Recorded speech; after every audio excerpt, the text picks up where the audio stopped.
అమరావతికి చంద్రబాబు నాయుడు కోరుతున్నటువంటి భారీ నిధులు, కేంద్ర ప్రభుత్వ నిధులు. నిర్మలా సీతారామన్ని గ్రాంట్ అడుగుతున్నారు. దాదాపు 73,000 కోట్లు అవుతుంది ఇవ్వమని అడుగుతున్నారు. ఓ రకంగా ప్రెషర్ టాక్టిక్స్ అన్నమాట. అంటే మీరు ఇవ్వాలి, మనం కూటమిలో భాగస్వాములు, ఇవ్వకపోతే ఎట్లా అన్నటువంటిది. ఇది యాక్చువల్గా కేంద్ర ప్రభుత్వం గతంలో 3,500 కోట్లు ఇచ్చింది, మొన్నకి 7,500 కోట్లు ఇచ్చింది.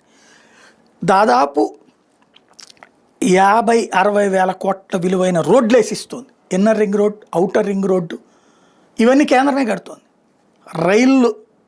రైల్వే లైన్ కేంద్రమే కడుతుంది డబ్బులు మొత్తం. ఇవన్నీ కేంద్ర ప్రభుత్వమే కడుతుంది. కానీ అలా ఓవరాల్గా ప్యాకేజీ చెప్తే ఓ 75,000-80,000 కోట్లు ఆల్రెడీ వాటిట్లో నడుస్తున్నాయి. అదే మొక్క కనుక రాష్ట్రం అంతా దేశం అంతా వెళ్ళిందంటే అన్ని రాష్ట్రాలు గొల్లుమంటాయి. మా రాష్ట్రానికి ఇవ్వలేదు, ఆంధ్రాకే నువ్వు మోపావు, ఆంధ్రాకే పోసావంటాయి. కాబట్టి వాళ్ళు పైకి ఈ కొంచెం ఇచ్చినట్టుగా చెప్తూ మిగతాది వివిధ పథకాల పేరుతో ఇచ్చేస్తూ ఉన్నారు.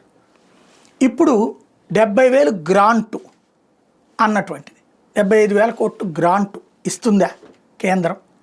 సాధ్యమా ఒక రాష్ట్రానికి?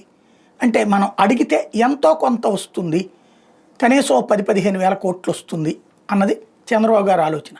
వాస్తవంగా ఇంతకుముందు వీళ్ళే ఏం చెప్పారు ప్రజలకి? ఇక్కడ ప్రభుత్వం ఇప్పుడు కేంద్రం 50,000 కోట్లకి ప్రపంచ బ్యాంకు, ఏడీబీ అంటే ఏషియన్ డెవలప్మెంట్ బ్యాంకు, హడ్కో వీళ్ళ చేత లోన్లు ఇప్పిస్తుంది 45,000 కోట్లు.